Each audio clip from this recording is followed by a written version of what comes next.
நாகாத்தம்மன் ஆலய அஷ்டபந்தன மகா கும்பாபிஷேகம் வெகு சிறப்பாக நடைபெற்றது.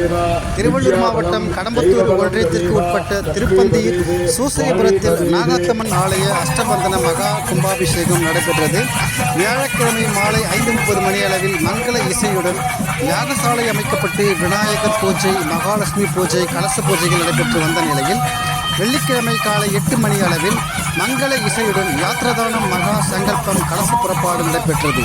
காலை 9:30 மணி அளவில் சிவாச்சாரியர்கள் மந்திரம் முழங்க கும்பப் புறப்பாடு நடைபெற்றது.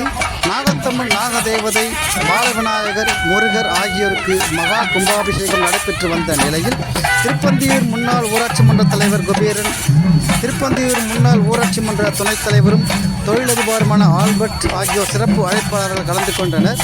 கும்பாபிஷேக நிகழ்ச்சிகள் திருப்பந்தியூர், பன்னூர், கல்லம்பேடு போன்ற பகுதிகளில் இருந்து ஏராளமான மக்கள் பயன்பெற்று அம்மன் அருளை பெற்றனர்.